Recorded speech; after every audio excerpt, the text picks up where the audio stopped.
এবারের বিশ্বকাপে নিজেদের প্রথম ম্যাচে 17 জুন সকাল 7টায় মাঠে নামবে বিশ্ব চ্যাম্পিয়ন আর্জেন্টিনা, আর প্রতিপক্ষ হিসেবে থাকছেন আলজেরিয়া।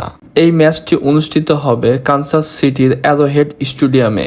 বিশ্বকাপ অভিযান শুরু করতে দুই দলই মাঠে নামবে জয়ের লক্ষ্য নিয়ে। প্রথমেই দেখা যাক দুই দলের হেড টু হেড পরিসংখ্যান। আর্জেন্টিনা এবং আলজেরিয়া এখন পর্যন্ত মাত্র একবার একে অপরের বিপক্ষে মুখোমুখি হয়েছে।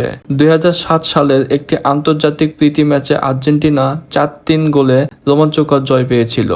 অর্থাৎ দুইটি দল এখন পর্যন্ত মাত্র একটি ম্যাচ খেলেছে এবং সেটিতেই জয় পেয়েছে আর্জেন্টিনা। এবার আসি আর্জেন্টিনার সম্ভাব্য স্কোয়াড ও তারকাদের প্রসঙ্গে। 2026 বিশ্বকাপে আর্জেন্টিনা দলে অভিজ্ঞতা ও তরুণ প্রতিভার দুর্দান্ত সমন্বয় দেখা যাচ্ছে।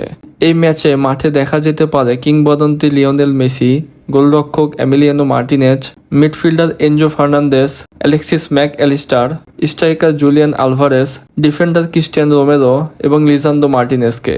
এছাড়াও তরুণ প্রতিভা নিকো পাচকেও দেখা যেতে পারে। অন্যদিকে আলজেরিয়ার বড় ভরসা হতে পারে রিয়াদ মাহ্রেজ এবং উদীয়মান তারকা ইব্রাহিম মাজা। এবার প্রশ্ন হলো, এই ম্যাচে ফেভারিট কে? বিশ্ব চ্যাম্পিয়ন আর্জেন্টিনা বর্তমানে ফিফা র্যাঙ্কিংয়ের শীর্ষে রয়েছে এবং তারা দুর্দান্ত ফর্মে আছে। অধিকাংশ বিশ্লেষক এবং পরিসংখ্যান ভিত্তিক পূর্বাভাস আর্জেন্টিনাকেই পরিষ্কার ফেভারিট হিসেবে দেখছে। বিভিন্ন ম্যাচ প্রিভিউতে আর্জেন্টিনার জয়ের সম্ভাবনা অনেক বেশি বলে উল্লেখ করা হয়েছে। তবে আলজেরিয়াকে হালকাভাবে নেওয়ার সুযোগ নেই। তারা সম্প্রতি সময়ে ভালো ফুটবল খেলছে এবং নিজেদের শেষ কয়েকটি ম্যাচে আত্মবিশ্বাসী পারফরমেন্স দেখিয়েছে। তাই কোনো অঘটন ঘটানোর স্বপ্ন অবশ্যই দেখছে আফ্রিকার এই দলটি। সবকিছু বিবেচনায় নিলে কাগজে কলমে আর্জেন্টিনা অনেক এগিয়ে। বিশ্বমানের স্কোয়াড, অভিজ্ঞতা এবং বড় টুর্নামেন্টের ধারাবাহিক পারফরমেন্সের কারণে তাদের জয়ের সম্ভাবনা সবচেয়ে বেশি। আপনাদের মতে এই ম্যাচটি কে জিতবে? কমেন্টে জানাতে ভুলবেন না।